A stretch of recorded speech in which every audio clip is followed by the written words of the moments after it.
नमस्कार साथियों, आज हम आपके सामने पेश करने जा रहे हैं उस खबर को जो देश के 65 लाख से अधिक ईपीएस 75 पेंशन धारकों के लिए उम्मीद और चिंता का विषय बन चुकी है।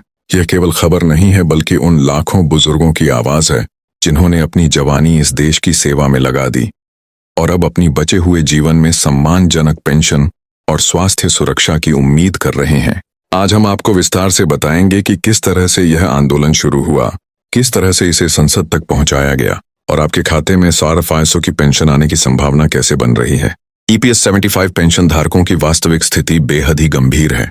दशकों से मेहनत करने के बावजूद अधिकांश पेंशन भोगियों को केवल 1000 रुपये प्रतिमाह की पेंशन मिल रही है। यह न केवल एक छोटी रकम है बल्कि आज की महंगाई और जीवन यापन के लिए ये पूरी तरह असंगत है। सोचिए, क्या किसी बुजुर्ग व्यक्ति के लिए 1000 रुपये में पूरे महीने का खाना, दवाई और अन्य जरूरतें पूरी करना संभव है? बिल्कुल नहीं।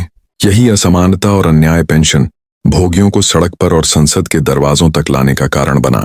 राष्ट्रीय संघर्ष समिति NISC के नेतृत्व में कमांडर अशोक रावत ने इस आंदोलन की बागडोर संभाली। उनका कहना है कि यह कोई साधारण आंदोलन नहीं है बल्कि यह उन लाखों बुजुर्गों की आवाज है जिन्होंने इस देश के कारखानों, मिलों और कार्यालयों में अपने जीवन का सुनहरा समय बिताया। उनका संघर्ष केवल अपनी पेंशन के लिए नहीं बल्कि सम्मान और सुरक्षा के लिए है। आंदोलन की शुरुआत बहुत ही संयमित और संगठित तरीके से हुई। पहले चरण में उन्होंने स्थानीय स्तर पर विरोध प्रदर्शन शुरू किए। धीरे धीरे यह आंदोलन राज्य और राष्ट्रीय स्तर पर फैल गया। लाखों लोग सड़कों पर उतरे, सोशल मीडिया कैंपेन चलाया गया और विभिन्न प्लेटफॉर्मों पर अपनी आवाज उठाई गई।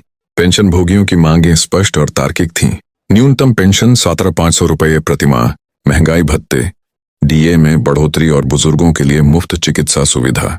यह कोई असामान्य या अनुचित मांग नहीं थी बल्कि संविधान द्वारा दिए गए मौलिक अधिकारों की मांग थी। सरकार ने पहले इस आंदोलन की ओर ध्यान नहीं दिया, लेकिन जब यह मामला संसद में उठा तो स्थिति बदल गई। कई सांसदों ने पार्टी लाइन से ऊपर उठकर पेंशन भोगियों के समर्थन में आवाज उठाई। उन्होंने सरकार से सवाल किए और तत्काल कार्रवाई की मांग की। संसदीय स्थायी समिति पर श्रम मंत्रालय ने इस मामले की गहन जांच की।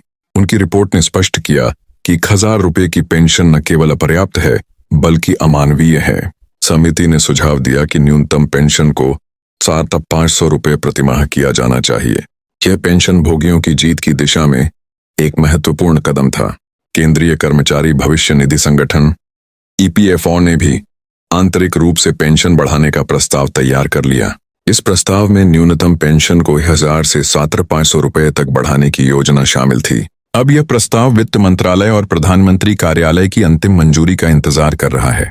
हालांकि प्रधानमंत्री नरेंद्र मोदी ने हाल ही में इस मुद्दे पर एक बयान दिया।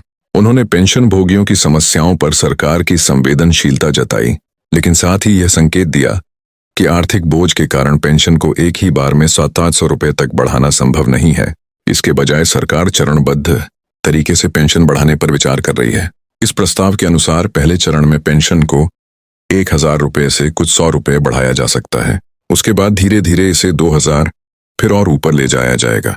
सरकार का तर्क है कि इससे खजाने पर भारी बोझ नहीं पड़ेगा और पेंशन भोगियों को तत्काल कुछ राहत मिलेगी। कमांडर अशोक रावत और राष्ट्रीय संघर्ष समिति ने इस प्रस्ताव को खारिज कर दिया। उनका कहना है कि यह मामूली बढ़ोतरी महंगाई की मार में कोई राहत नहीं देगी।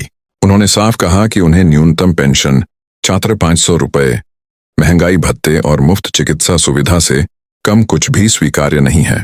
कमांडर ने एक अल्टीमेटम भी जारी किया कि अगर अक्टूबर तक उनकी मांगें पूरी नहीं होती हैं तो देश भर के पेंशन भोगी दिल्ली की सड़कों पर एक ऐतिहासिक आंदोलन करेंगे।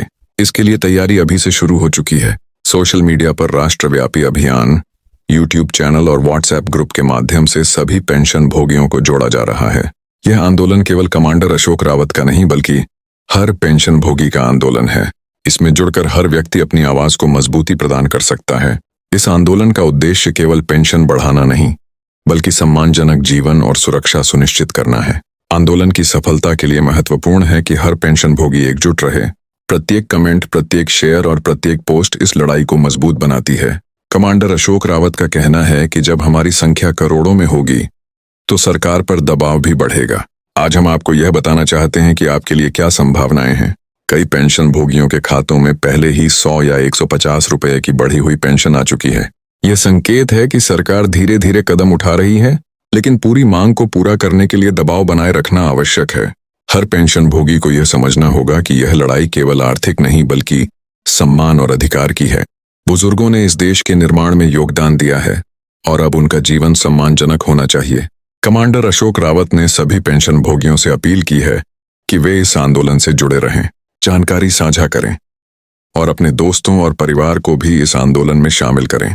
यह केवल सरकार पर दबाव बनाने का माध्यम नहीं, बल्कि प्रत्येक पेंशन भोगी को उनके अधिकारों के प्रति सचेत करने का अवसर है। आंदोलन की सफलता का आधार है एकता, संगठन और लगातार सक्रिय भागीदारी। जितना अधिक लोग जुड़ेंगे उतना ही प्रभाव सरकार पर पड़ेगा। आने वाले दिनों में इस आंदोलन की निगरानी लगातार जारी रहेगी और हर महत्वपूर्ण जानकारी पेंशन भोगियों तक पहुंचाई जाएगी। अब हम विस्तार से देखें कि सोशल मीडिया और डिजिटल प्लेटफॉर्मों पर यह आंदोलन कैसे फैल रहा है। यूट्यूब चैनल पर प्रतिदिन नई जानकारी साझा की जा रही है। व्हाट्सएप ग्रुप्स के माध्यम से लोगों को जोड़कर उन्हें अपडेट्स दी जा रही हैं। ट्विटर और फेसबुक पर राष्ट्रव्यापी कैंपेन चलाया जा रहा है।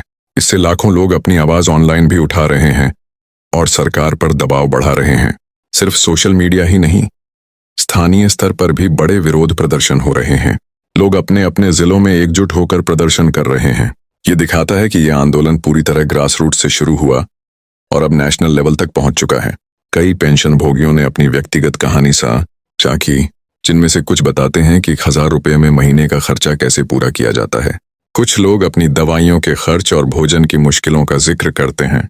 इन वास्तविक जीवन की कहानियों ने आंदोलन को और ताकत दी है।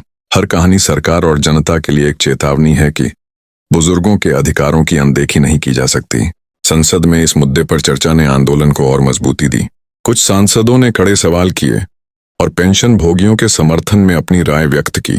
सरकार पर दबाव बढ़ा और अब हर कदम पर उनकी निगरानी हो रही है। ये एक रणनीतिक चाल है ताकि सरकार चरणबद्ध तरीके से पेंशन बढ़ाने के बजाय तुरंत 4-500 की मंजूरी दे। केंद्रीय मंत्री और अधिकारियों के बयान भी सार्वजनिक किए गए।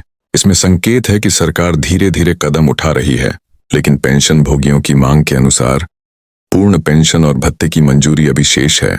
कमांडर अशोक रावत ने स्पष्ट कर दिया है कि कोई भी आंशिक बढ़ोतरी स्वीकार्य नहीं है। उनका कहना है कि न्यूनतम पेंशन, 1400, महंगाई भत्ते और मुफ्त चिकित्सा सुविधा का अधिकार हर पेंशन भोगी को मिलना चाहिए।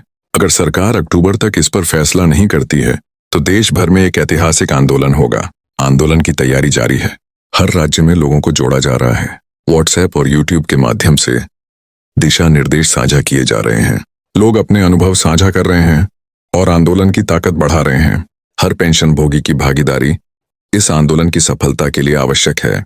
जब करोड़ों लोग एक साथ आवाज उठाएंगे तो सरकार पर दबाव इतना बढ़ेगा कि उन्हें मांग मानने के अलावा कोई विकल्प नहीं होगा। आने वाले दिनों में हम आपको हर अपडेट देंगे। सीबीटी की बैठक, वित्त मंत्रालय की प्रतिक्रियाएं, प्रधानमंत्री कार्यालय से निकलने वाले बयान और दिल्ली में होने वाले आंदोलन की पूरी जानकारी।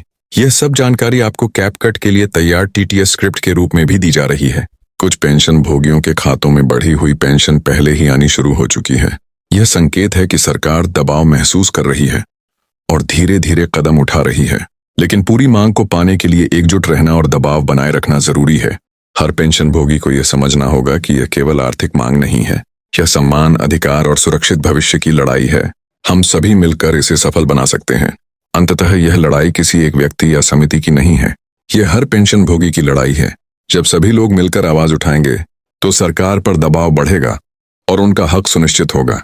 दोस्तों, धैर्य रखें, एकजुट रहें और अपने अधिकारों के लिए लगातार आवाज उठाते रहें। यह लड़ाई सच्चाई और हक की है। अंततः सच्चाई की ही जीत होगी। आने वाले महीनों में आपके खाते में 17,400 की पेंशन आने का सपना जरूर साकार होगा। इसलिए जुड़ें, जानकारी साझा करें और हर पेंशन भोगी को इस आंदोलन में शामिल करें। यही हमारी ताकत है और यही आपकी जीत की कुंजी है।